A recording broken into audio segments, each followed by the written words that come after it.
session. So on behalf of Vision 2020, I extend a warm welcome to everyone here for this session. As you all know, the theme for today's, I'm Dr. Rupali Chopra. I'm a member of the Scientific Committee of Vision 2020.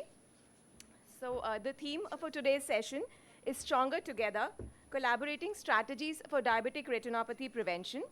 So this session today is a mix of presentations and has a very interactive panel discussion where our experts and eminent speakers would be discussing to ensure that there is knowledge sharing and some actionable outcomes for our practicing ophthalmologists to participate in this fight against blindness due to diabetic retinopathy.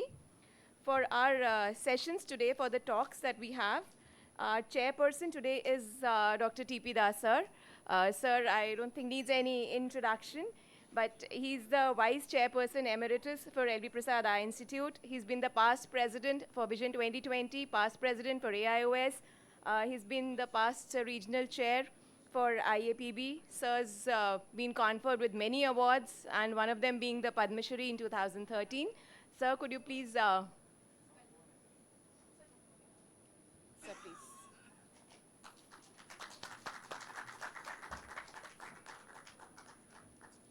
And we have our vice chairperson today, Professor GVS Murthy sir. Sir, I think again needs no introduction. Sir is presently the president of Pragyan Sustainable Health Outcomes. He's an international expert on public health disabilities. He's been the past president of Public Health Institute. And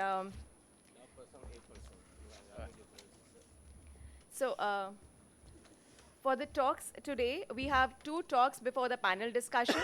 The first talk would be by Dr. GVS Murthy sir, and he'll be talking on the current challenges in combating diabetic retinopathy.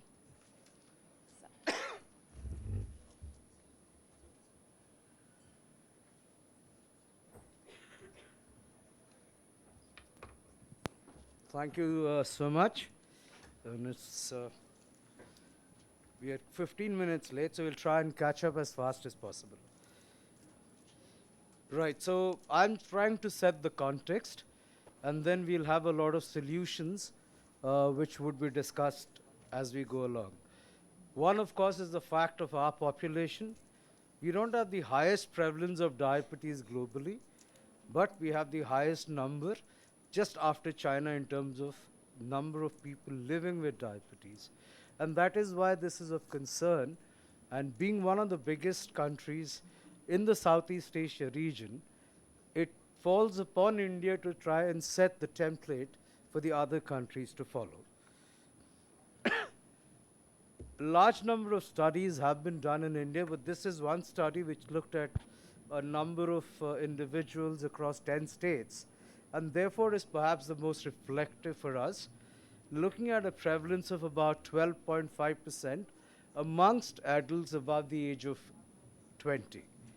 And if you look at prevalence of sight-threatening diabetic retinopathy, a third of that approximately sight-threatening.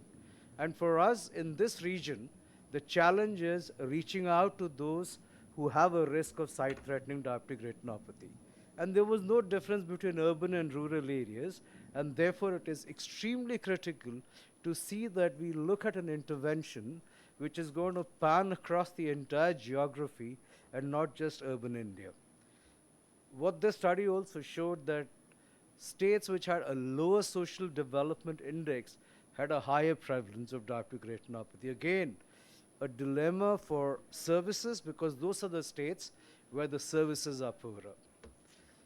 Let's compare ourselves globally, and I'm looking at the study that Rajiv coordinated, 12.5% across the adults in India, but much lower than all the other global estimates. What that means is that we have a window of opportunity, and the pendulum can swing either way. It could either go to what we see globally, or we could actually look at the pendulum swinging the opposite side, looking at some great scenarios that have been articulated well in different parts of the world. So let's look at how we can actually go about changing the direction of the pendulum to the other side. Now, this is the study from Spain. And you look at the two curves, the blue and the red. The red is the decrease in diabetic retinopathy over the years. But look at the blue. The prevalence of diabetes is still rising. What it means is that irrespective of the prevalence of diabetes, you can still make a difference if you have your act in order. And that is what we need to look at as a challenge. How do we as an eye care fraternity look at having our house in order? Look at Japan, even more telling. The secular trends over a 20-year period. You look at starting in 1998 at about 27.4% as the prevalence of diabetes, prevalence of diabetic retinopathy amongst those above the age of 40. And by 2017, this came down significantly to about 6.4. What it shows is that this is doable, but it needs concerted action. What is also important is just not looking at a facility data, but looking at population-based data, because that's where you can actually demonstrate the success and the reduction in what you have been able to do. So that population denominator is the critical input when we are looking at the success of interventions. We did a situation analysis in India, and Dr. T.P. Das sir was part of that great exercise 10 years ago. And what was telling was that most of the physicians were hardly doing anything in relation to looking at the fundus or looking at vision per se. Whereas the patients or clients or people with diabetes, excuse me, they were very well aware of the fact that diabetes affects the eyes. So that is the dilemma, that on one side the dichotomy is that people know that they have a problem with the eyes if they have diabetes, but the physicians who are also well aware of the same, there is no action which is happening from their side. Is it the fault of the physicians, or do we also, thank you so much, do we also count ourselves accountable for this situation? Look at these risk factors for diabetic retinopathy. Some we can't do anything. Biological risk factors, of course, Dr. T.P. Das always remains young like Devanand.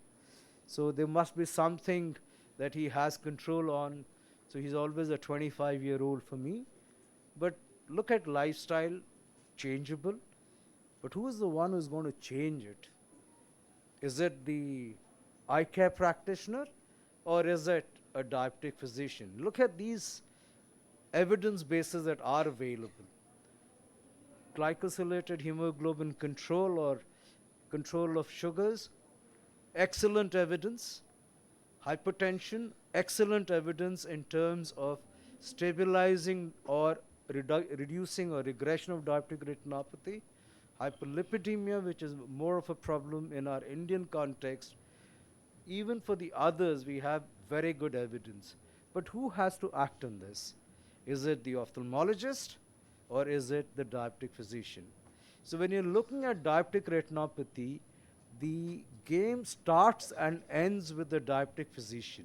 You are intermediate to that entire journey.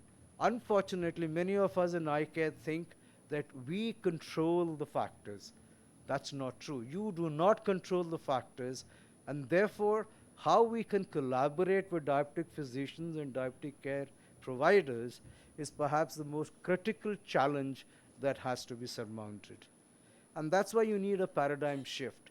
How do we get the physicians at the center, and we are willing to play a peripheral role around them to actually make a difference? Now that is where the challenge lies. How can you go about being a satellite rather than the sun in the universe? The sun has to be the diabetic physician, and everybody else has to work around them. So integration at all levels, the government, the NGO sector, the primary care and the tertiary care institutions, and the different programs that we have for prevention of blindness and visual impairment, as well as the non-communicable disease programs. Unless we have this integration, supported by an effective referral mechanism, we are not going to succeed. Look at that expected workload. And if you look at the tagline for this session, just look at this workload and just think, can it be the ophthalmologist who starts practicing 360 days of the year? I leave 5 Sundays for busy people like Dr. T.P. Das. Everybody else works just 275 days. But look at that workload. Can the entire ophthalmologist fraternity in the country do anything about this workload? It's impossible. And therefore, task sharing is the critical challenge. And I would like to see more and more people talking about that critical challenge. Look at the WHO CRO indicators. If we have to reach these, then we cannot do it alone with the ophthalmologist. The entire eye care as well as the primary care groupings have to be on board. These are the key challenges. There's no one size fits all. We have an increasing prevalence. The models have to be customized or tailored to our own situations, and the risk factors have to be managed by the diabetic physicians. Let's come to that understanding and be ready and willing to accept a secondary role rather than think that we are the primary drivers. Thank you.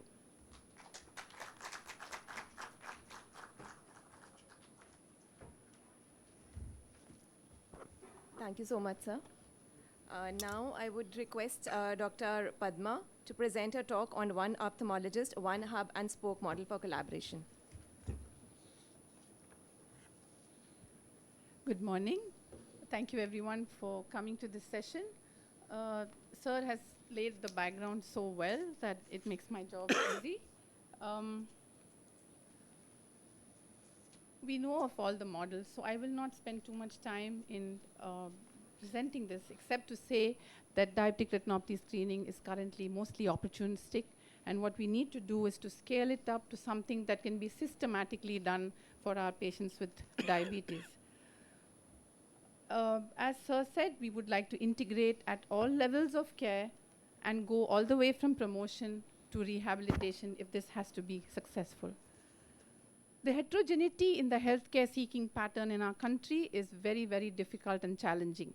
It could be just a pharmacist or a government sector physician or a fancy polyclinic physician who would be taking care of the diabetes, so one size does not fit all.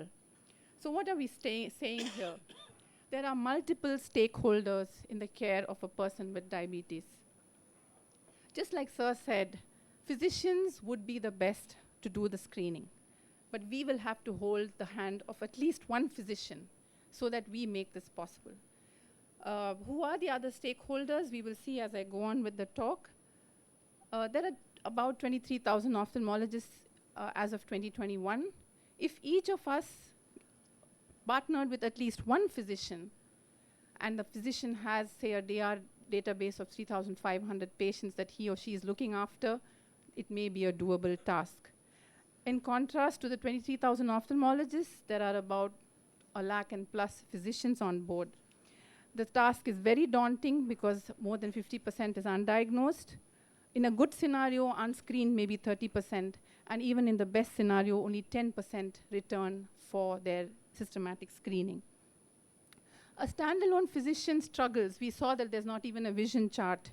He may be really aware of the systemic control, but the deterrents become the cost of equipment, having extra personnel, not knowing what to do with the patients they screen and find, lack of awareness and lack of interest.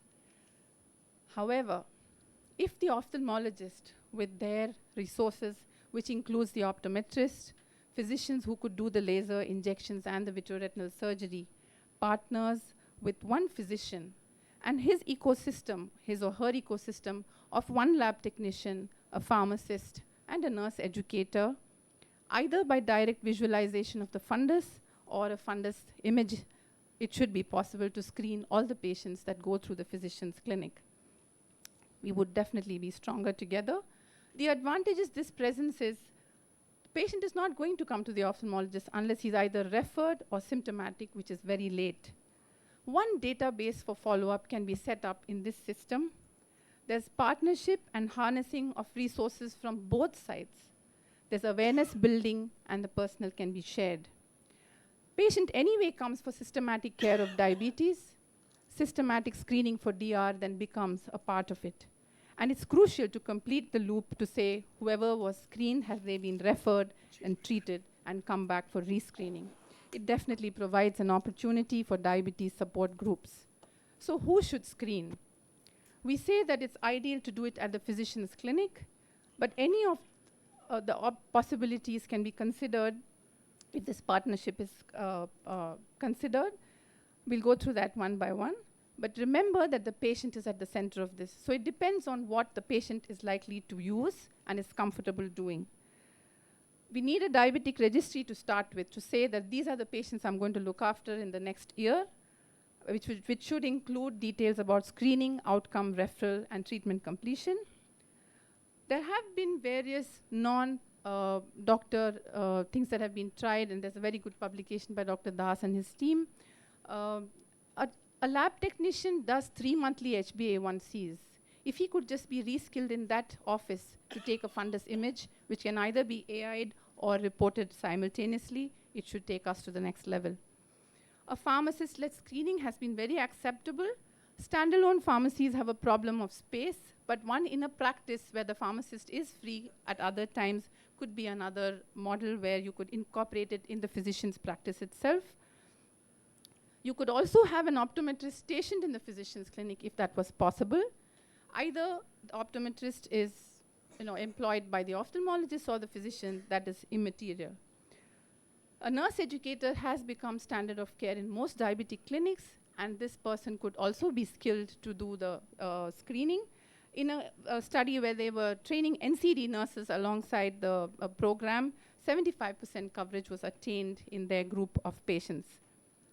We have a couple of very strong studies which have partnered with the public health system in India. We have seen very good improvement in persons being screened and treated. The catch, of course, was that 10% only returned for annual screening. Nayanamritam study, you will hear of more from Dr. Shobha when she comes up, but that has been a successful model, and I hear that Kerala has adopted it as a policy which needs to be taken to the rest of the country. And how do we want to do this? If it's a tertiary care or a polyclinic setup where an ophthalmologist is part of the system, you could even do direct visualization of the fundus. However, if it is a standalone physician, there is a possibility of doing the camera either with the AI or with somebody reporting the images. We are all aware of the advantages and disadvantages of both these systems, and most of us use the international classification, and referable retinopathy is moderate and above, or diabetic macular edema. We have to remember that the patient has to be made aware. A patient-held card with health education on it, the status of retinopathy, and the next follow-up visit is mandatory, because this is the link between the ophthalmologist and the physician, and the patient takes charge of his or her own eye. This has now been a bottleneck, as mentioned by Sir as well, that there are not as many treating physicians who can take care of the lasers, the injections, and the vitreoretinal surgery. This will have to be handled and identified by the ophthalmologist before starting this hub-and-spoke model. It is nice to hear that PMJ has actually also recognized this, that the cross-specialty model with reimbursement being applicable both to screening by a physician and an ophthalmologist at least has been made available. So what do we need to do this to strengthen this pathway? WHO has laid out the map, and the steps are very easy. You identify one physician practice, get your diabetic database, inform and invite all the eligible diabetics in that practice, choose the modality by which you would like to screen and who should be doing the screening, giving adequate training, and as a first thing, report the screen negatives, which means the non-referable retinopathies, so that they come back for their systematic screening. With the positives, we need to identify the diagnosis by the ophthalmologist who's partnering, and then the intervention is done by the partnering vitreoretinal surgeon or the medical retina person. Most importantly, keep an eye on the outcomes and report them for yourself so that you know that the system is working. For example, we have an endocrinologist who works in Velo. His practice has about 3,500 diabetics under his care. He's partnered with an ophthalmology setup where they come weekly and do the screenings. So this would be in a private care facility. His trained nurse educator can take the fundus images. The referral threshold was as we had mentioned. The patients are then referred to the ophthalmologist he's partnering with to do the examinations and then treated by the VR surgeons in their clinic. This is monitored as an outcome, and this continues as a cycle. This then becomes the hub and spoke for those 500 patients who will hopefully get systematic screening.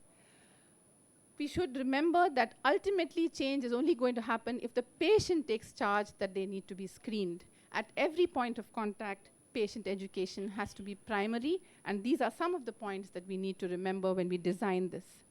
What do we do at CMC? We are very fortunate to have all levels of care within the umbrella of an institution. Primary care is done both by community-based grassroots level workers and vision centers. At the secondary level, we have integrated vision centers, which are part of the secondary hospital. And for the tertiary and the quaternary care, we do direct examination by ophthalmologists, which are part of the clinics. In the primary setup, it is by fundus imaging and reporting. We have trained our grassroots level workers for perceived visual disability. This also includes public health nurses who have been trained. And we have a unique a program where there's a Makkalai Thedi Maruthuvam, which are grassroots level workers who go house to deliver medications. So these are our foot soldiers to bring in the patients to the physician clinic. We also go alongside the mobile clinic, which runs in the villages, which is run by physicians, and we do our screening alongside. This is how the cycle goes, and those who are referred are then sent for laser. In the secondary hospital, it is either done directly or in the integrated vision centers, which I just mentioned. Our study showed us that there was lower prevalence in these clinics of VTDR and blindness. Referral uptake was a problem, so we added on a mobile laser clinic, which goes once in 2 weeks. Tertiary care screening and quaternary care screening, as I mentioned, are done by senior ophthalmologists. We don't forget rehabilitation, because that is also a part of the continuum of care.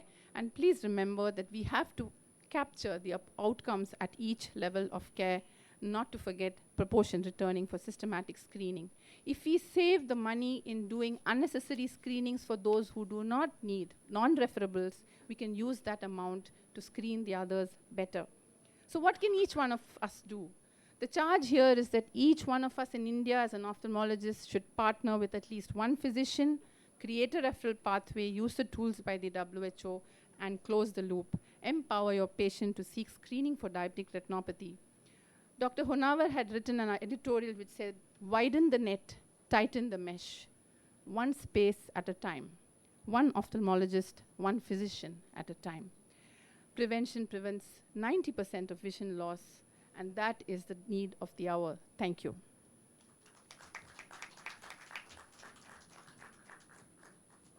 Thank you so much, Dr. Padma, for that insightful presentation. Now, without wasting much time, we move on to the panel discussion. For the panel discussion, I would invite Dr. Anika. She's the professor and head of outreach services at CMC Vellore. So she will be moderating the panel discussion for today.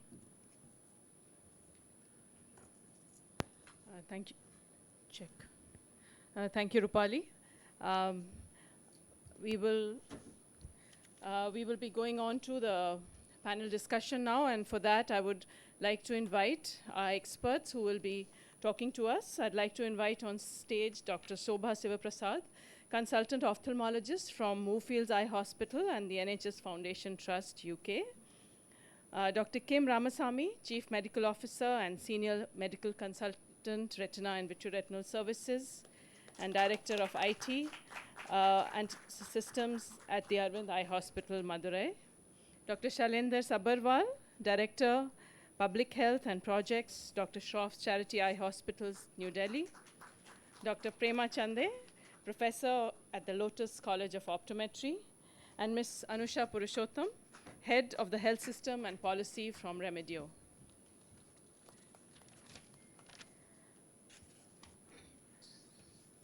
So after a really good base, which was set for us by Dr. Murthy and Dr. Padma, we will move on to a panel discussion.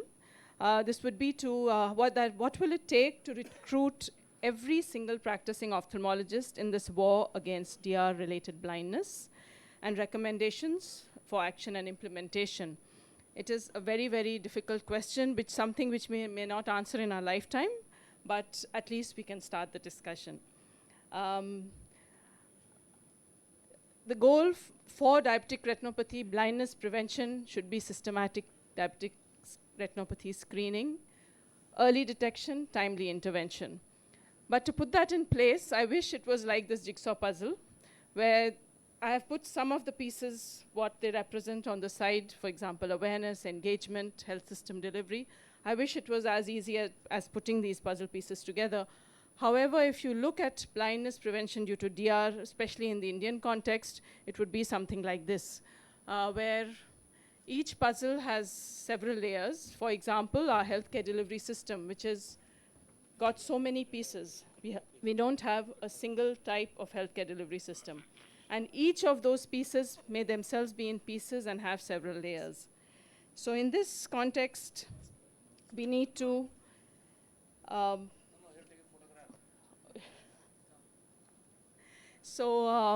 in this context, the goal of this panel discussion is to just start the thought process as to how ophthalmologists, I know Sir said that we need to be the satellites and the physician is at the center, but I feel that as ophthalmologists, we are the ones who see the result of neglected DR.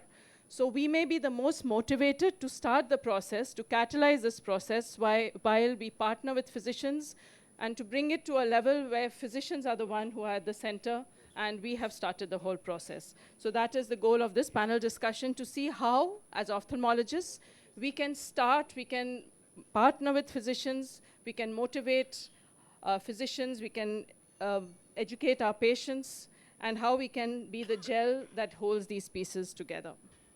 So we will be looking firstly at stakeholder engagement and partnerships, strategies for screening and reporting, which ophthalmologists would want to adopt and recommend to physicians, a cost-effective and resource-efficient screening, optimizing partnerships with optometrists, harnessing IT for retrieval, recall, and connectivity, and resources for timely intervention.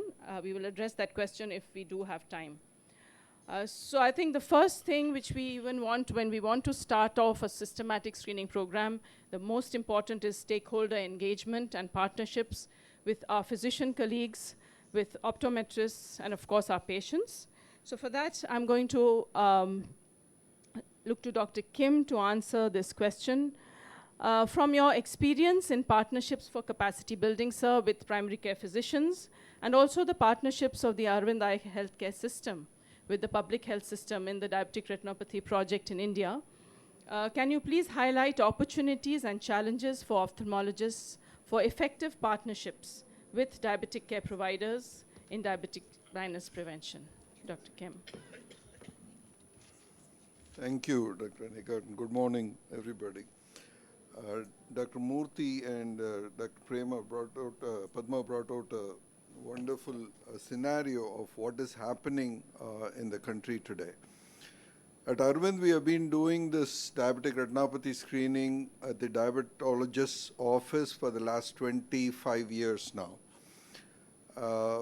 But I can tell you the challenges of the physicians getting to use this. You know, we have put the fundus cameras, not ask them to buy, put the fundus cameras, ask them to charge the patient that they can, and then send the images to us, and then we would see. The footfalls, if you keep monitoring, it literally has to be a monitoring, like we have to keep pushing them and then say why all the patients are not.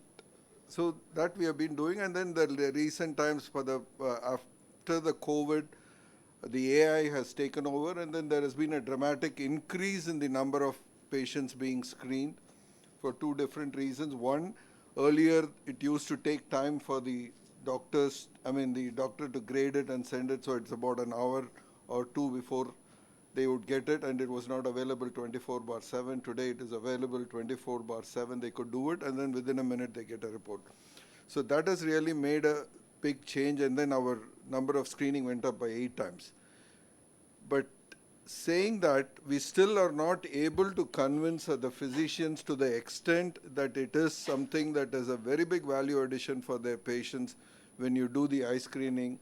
Dr. Padma was showing, like, you have a blood test done in their office, and we are saying this is one more test you're doing in your office, and you're saving a visit to the ophthalmologist's office if you do that for your patient. And that some people have taken up, but very few are convinced. So recently at VRSI, being the president of the VRSI, I've been able to talk to the RSSDI, the largest diabetologists association.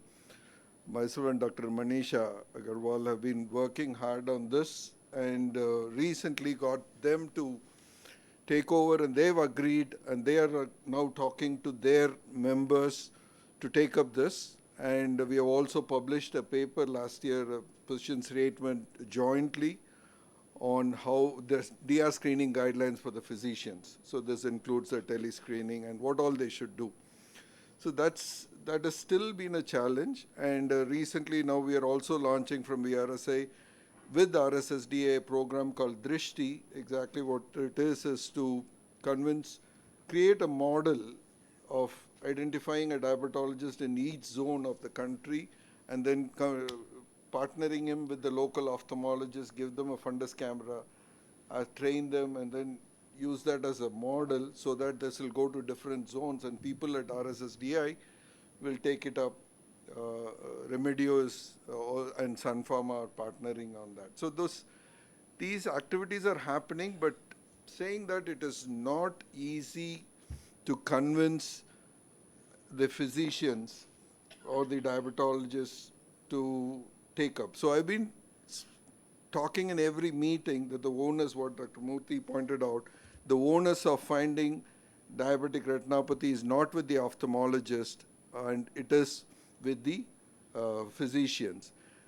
Recently, last December 2024, we finished screening 1 million eyes for diabetic retinopathy after deploying the AI tool, and it was surprising. We had deployed it in all our vision centers, the primary eye care centers, and many of the diabetic clinics.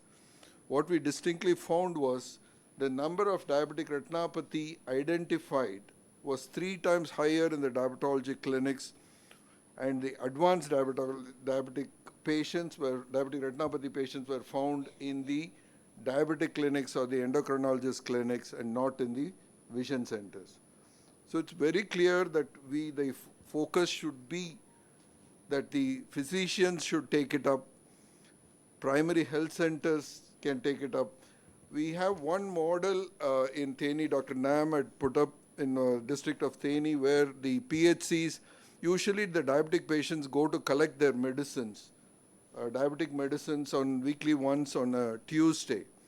On those Tuesdays, our screening vehicle would go there, and the local physician would not give the medicine unless the patient has had their screening. Within the last 6 to 1 month, the 1 year, they should have had at least one screening. So that has helped to, but again, we are not being able to scale it up to other PHCs. So there are quite a few challenges, or we need to convince our physician colleagues to take it up. So I think we need to take up advocacy with physicians and endocrinologists as one of our policies, or even in their societies, and again in our own closed groups. And I think, yes, they need to see the value addition, because yes, finally that is the final solution. And thank you so much, Dr. Kim. Dr. Taraprasad Das has a question. Can I also add that it's working, I think. Is working? Okay. What will also add to in addition to physician, is the patient themselves. So look at that, what happened 30, 40 years ago, when today when you buy a pack of cigarette, it says that smoking kills. But unfortunately, ITC company writes, they put a poster of smoking kills, and ITC, at least in the airport, I see, I felt a little disconnect between them. Supposing patients say that my father or I am diabetic, did you examine my eye, like American Academy of Ophthalmology, but a huge banner that yearly or half yearly do a direct eye examination. Today, direct eye examination is not required, maybe because of technology change, different non-mediatic fundus camera. I will go a step ahead telling that when patients should be aware, somehow advocacy in a newspaper or in not once in a year in October when I have a World Diabetes Day, but all maybe newspaper, in televisions, and constant telling that if you're diabetic, get yourself examined, both for the eye and kidney ABCDs, then most probably that's also another way of going it. People cannot escape. Very, very important that we empower the patients, also demand you do this for me. I just want to add one point. Mr. Sanil here had done a study comparing in 5 different locations, 5 diabetology clinics and another 5 where we put a fundus camera. Showing the patient the fundus picture. photos of the damage really made a Make the big difference in the difference. compliance to follow up versus just informing them. So he had published that data Yeah. sometime back. Actually, what will work, Kim, is that because in Indian emotional community, reduced blindness will not work. So this is why smoking kills is more important and smoking might harm you. Supposing you say diabetes will make you blind is more important very statement, then vision might become impaired. So I will say that if you see, example, I was working in Bhubaneswar for a while, and there's a lot of people take tobacco, pan, cigarette, etc., etc. I didn't know how to control them, so I devised myself. I will tell the woman of the husband, at least some of them who are little looking emotional, do you know their husband is going to die tomorrow because of eating pan?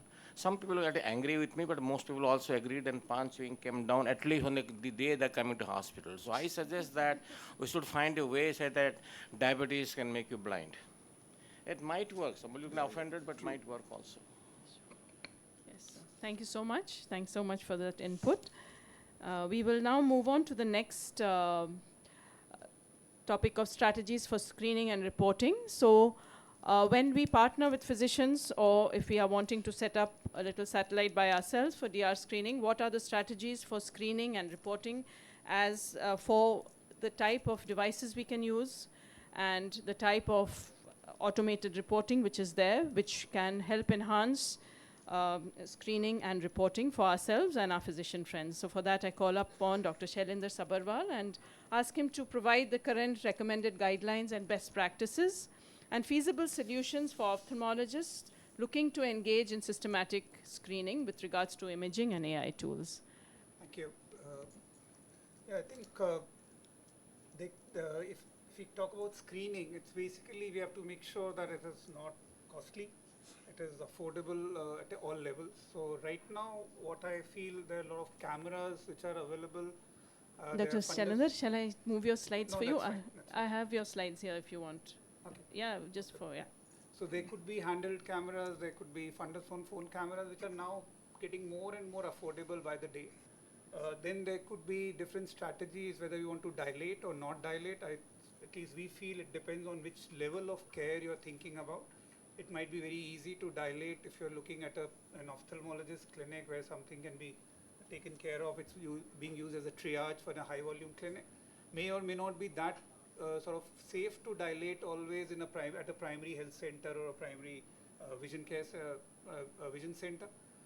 Then there would be these models which are integrated with AI, and obviously AI comes with a cost, but there could be also without AI, like Dr. Kim just said. I think we tried earlier without AI, and because of the lag in reporting, you tend to lose the patient. And it's very difficult, as it is, the compliance is so low, it is very difficult to get back to them. And I think AI is definitely helping there in terms of what we can do at the point of care. Another thing is that what we have also noticed, and I think it's again to do with maybe our not creating the awareness that diabetes can make you blind, despite showing the pictures to the patient, not more than 40 to 50% people are still coming from the vision centers. And I think what we have now started doing, and we are doing it as in a study mode now, is can we upload these images on a teleophthal platform again, because there's a regular teleophthal running and somebody sitting there, and just for counseling sake and not for diagnosis or making sure. So we'll see what the results are, but right now that again is a challenge. These cameras can be handheld if the optometrist can be trained very easily. What we have seen is within a period of few hours, they can be trained to use these cameras. Then there was a question about OCT. I don't think even AIOS or Vitreoretinal Society recommends right now OCT in a screening model. I think more or less because of the cost, which is there. If we go to the, can we go to the next slide then, yeah. So the type of image again is, I mean, obviously it is ideal to have all those 7 images and a gold standard, but it's not practical. And what generally has been shown in some studies is that even a 45 degree, just capturing disc and macula, one image, non-mydriatic, can be as sensitive as a direct ophthalmoscope, which is not bad in terms of if you're looking at primary health centers or primary eye care centers. I think that can always be there. And at a, even if you're deploying cameras at a physician clinic, we don't expect them to take multiple images. I think that one image can be good enough. We might have to make our own sort of protocols depending on where we are. I mean, there can be a protocol saying that maybe 20 to 30% of Indian eyes might not be gradable with this small pupils and early cataracts. So what do we do with them? If you feel the compliance is good, we can just refer all of them. Otherwise, the next step could be dilate and take, depending on where you are doing it and how safe you think dilatation is there. I think that is where we feel. So in our setup at the primary care, we are not very sort of comfortable dilating. So right now we're just referring those patients, still struggling with the compliance. If we look at the AI part of it, at least I'm not aware of any specific law, but right now we can be very clear that there are these guidelines from ICMR and Digital Personal Data Protection Act. We have to think about the informed consent. We definitely need a clinical oversight who's going to want, ultimately the responsibility stays with the physician or the ophthalmologist and not with the machine. And machine and the AI protocols can only basically guide you. You might have to make sure that whatever we are using is well published and validated, and fortunately we have that now, at least for DR. Good enough sensitivities are there for referable DR at least. And cost has to be taken care of. Even if you see the reports that we get out of AI, they're quite logical in the sense they clearly mention that this is just indicator and not a diagnostic report. And I think that's the way to go, and we have to play safe right now. But like again Dr. Kim said, I think having AI can make a lot of difference in terms of compliance of the patient, and that is what we are seeing at. And the next step we have to look at further, how do we improve compliance. So I think that's the way we are looking at troughs at primary and secondary level. As per the integration is concerned, we are right now not into too many physicians clinic. We have tried in primary health centers, some of the cameras and even referrals with mixed results as of now, but we need to scale up. Thank you. Thank you so much, Dr. Sabharwal. Thank you for your insight. And yes, the dilatation issue is there, and I thought I'll ask Dr. Prema to address that when we come, because we do not have a policy in India yet where optometrists can dilate. But yeah, before that, we will come up to, yes, when we saw Dr. Murthy's presentation, we have a huge number of diabetics to address. And do we need to screen them all according to the current guidelines? Is there a more effective and efficient way to screen enough patients to catch just the patients with vision-threatening retinopathy? So I would like to call upon Dr. Soba to please talk to us about cost-effective and resource-efficient screening.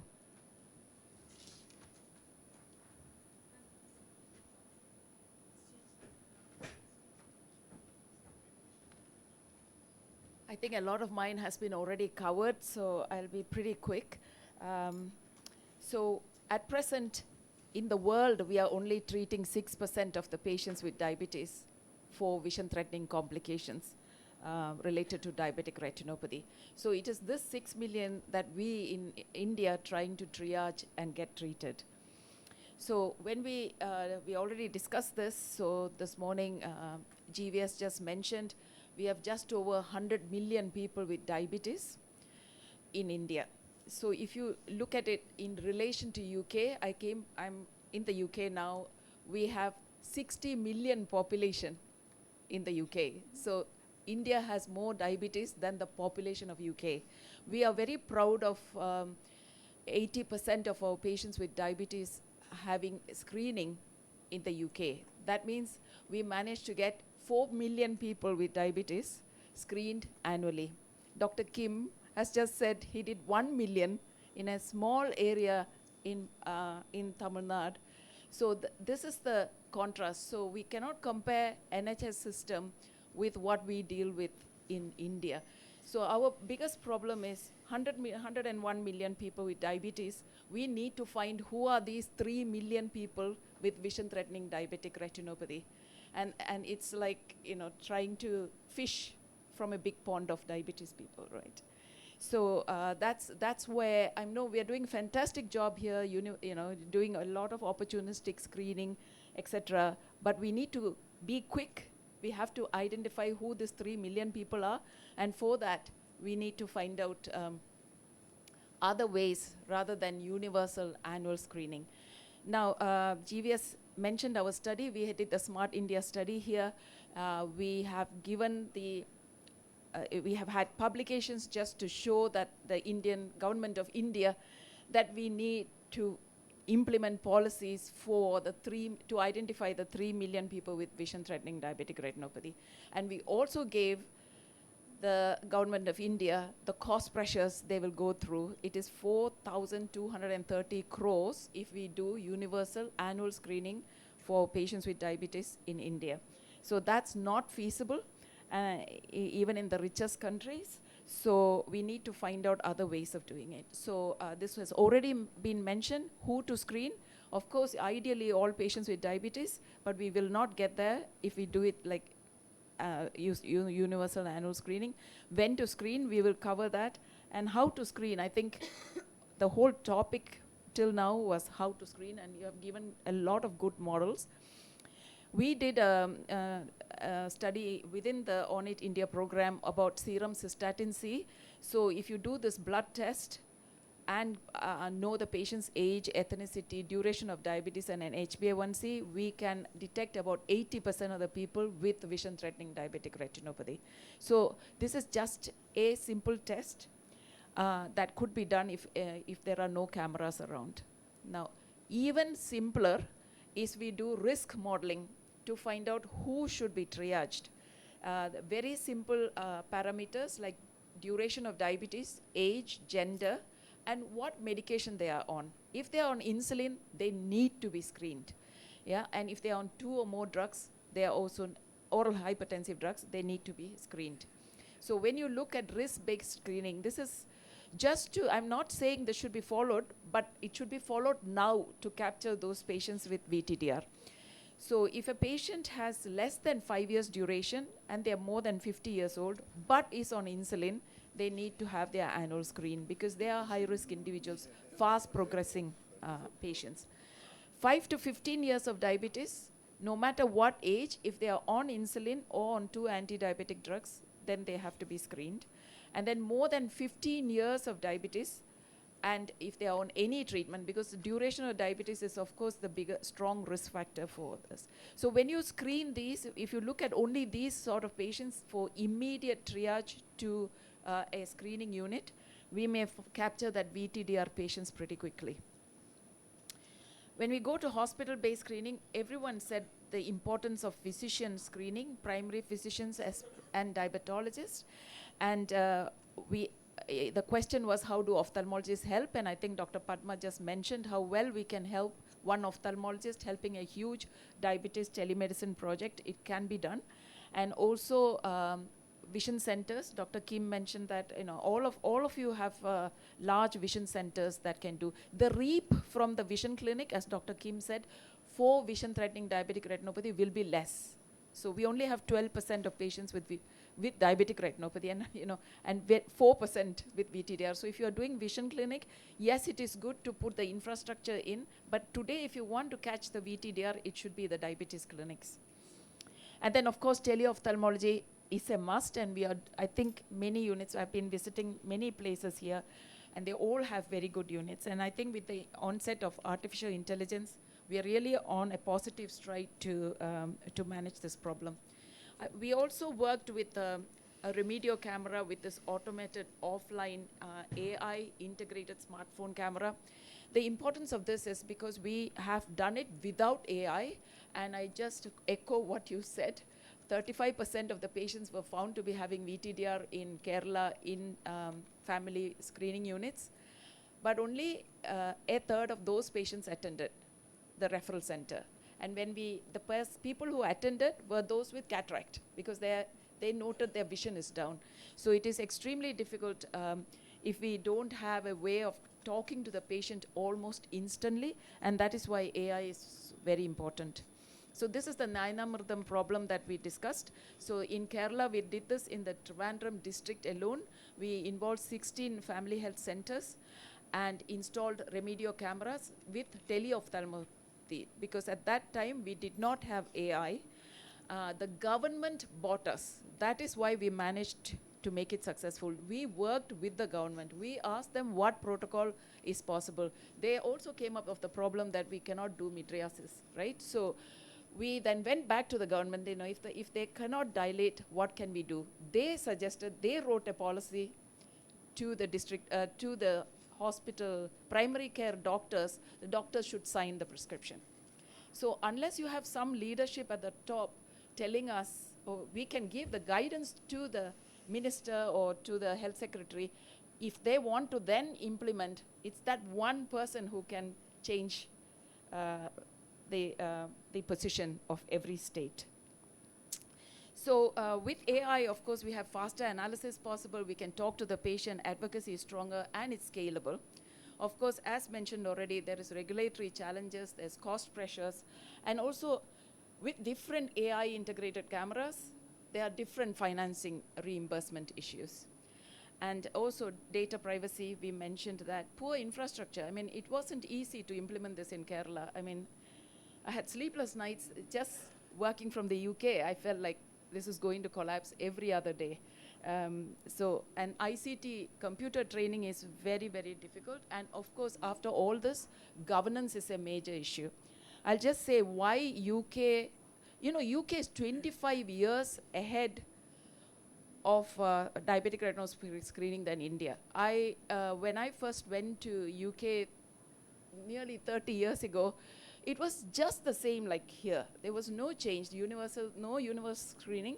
We all had ophthalmologists doing screening, optometrists doing screening, no register, no diabetes register.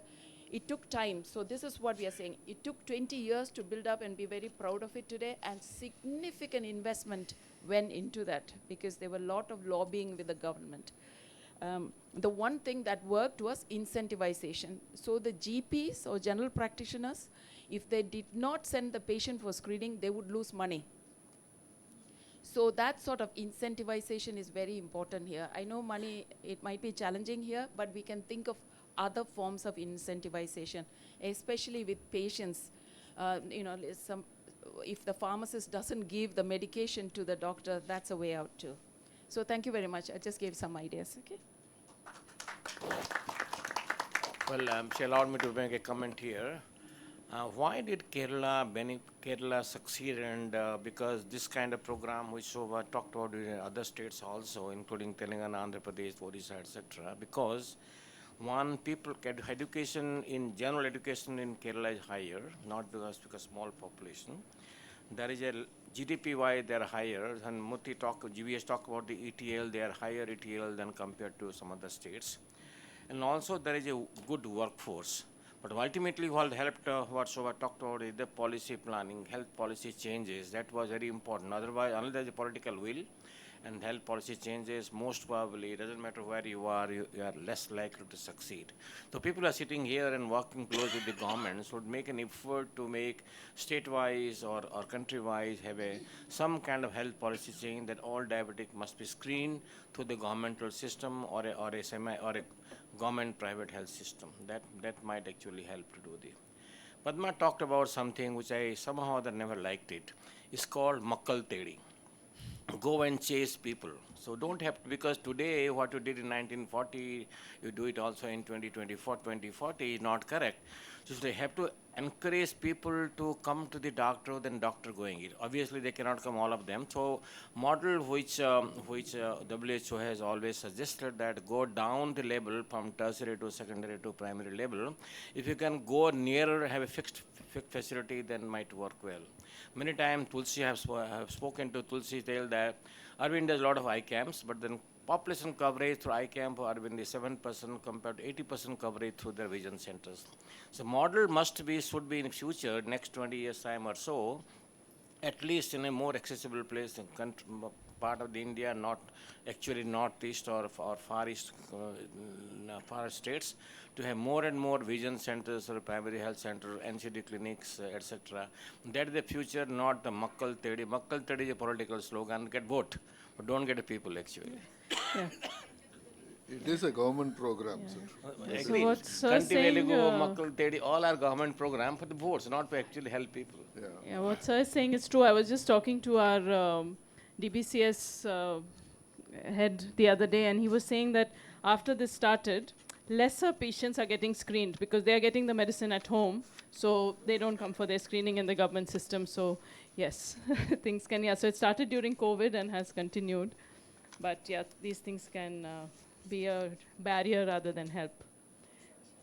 So we only have 10 more minutes, so I'll quickly ask Dr. Prema Chande. She's to talk to us about optimizing partnerships with optometrists, and also what would be the change in policy which would be needed to increase screening by optometrists. I think one of the barriers is the dilatation mydriasis problem. So would you like me to change from here, or you could yes, speak from yes, here? yes, Sure. ma'am, possible. So on the upfront, I wish to thank Vision 2020 and Dr. Padma and the team for inviting me and optometry's voice in such an important aspect of prevention of blindness. I truly appreciate that on behalf of our organization and all the optometrists. Yes, we've been looking at a lot of models, and we do know that as far as the primary screening is concerned, optometrists do play a crucial role in early detection and screening.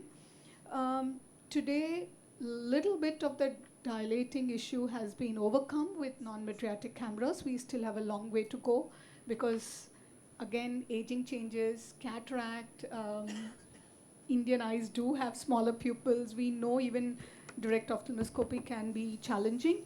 So that is an advocacy thing. We are looking at some kind of a policy change, because today we have a lot of optometrists working in PHCs. At least in Maharashtra now, that's a very popular model. We have 4-year graduate optometrists in the government sector. Plus we have all our NGO, our kind of hospitals who have vision centers with optometrists in it.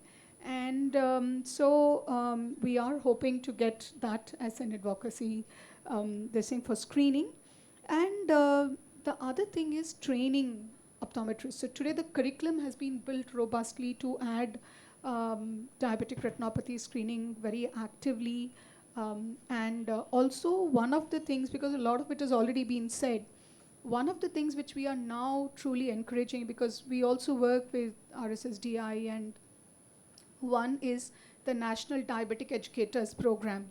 So now we are encouraging optometrists to train under NDEP. The training is offered as an online training. The examination is on an application.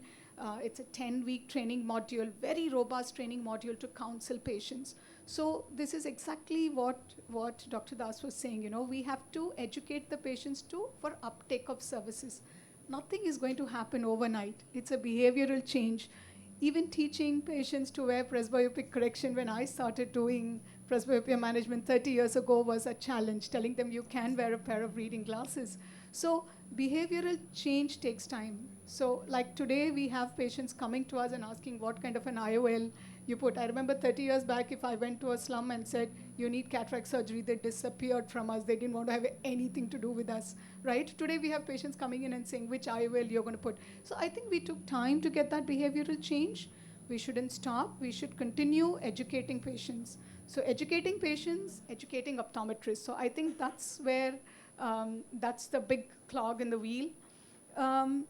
We can do a lot of work. We can scale up. Just to share some of our initiatives, like World Sight Day, we took up this target of screening 100,000 fundus examinations by optometrists. We achieved the target in 65 days. So this is something which is very doable if we are looking at the numbers which Dr. Murthy was mentioning. We've also done a lot of training for optometrists who have graduated earlier and did not have retinopathy as a part of the curriculum. Along with Dr. Padmaja Kumari, we've trained and with Zeiss. So it's good that the companies are also coming forward to support such initiatives. And I think the model which I would strongly advocate, again, is the diabetologist one. So one of the things we had done as a trial model was, most diabetologists who have larger practices also have dietitians and diabetic educators as a part of the clinic. So we have gone in and trained them to screen for visual acuity. So putting in the fundus camera was relatively easy. Some of the senior diabetologists were willing to invest on it. But then, are all the patients willing to take up the screening there and so on? So we said, okay, at least do a vision screening. You know, we put small vision screening, 3-meter charts over there, that can be done. And that's a model, I think, which can be explored more, training them to do some vision screening along with that. And of course, what we've been talking constantly about is having a network of optometrists, diabetologists, and vitreoretinologists, where the patient is at the center of co-management. So that's a model which I think a mapping needs to be done as a policy, where we can create this network of the close-by people. And today, with so much of geotagging and all those little things which we can do, if we can have a location that can be pinned, and then we know people can be referred to these. We have optometrists working in the remotest parts of this country. We have this project in OSIA, which is called Unsung Heroes, and we have them working in remotest areas of Northeast and North and providing eye and vision care services. If they can be networked, I think it would be brilliant. Thank you. Thank you so much, ma'am, and that for those wonderful ideas and the way in which optometrists can be partners in diabetic retinopathy blindness prevention.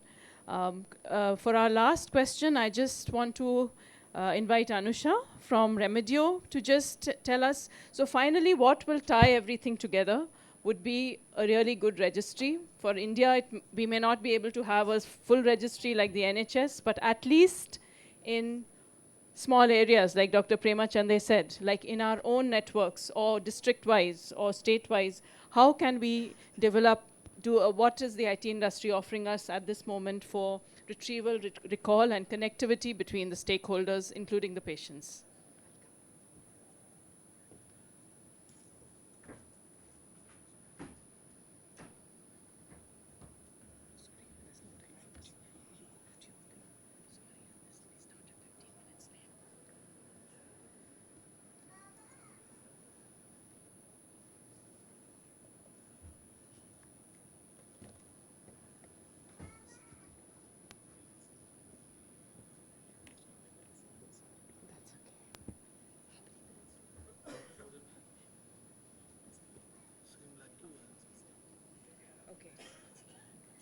वो है मेरा presentation जो मैंने खोला था ये वाला ना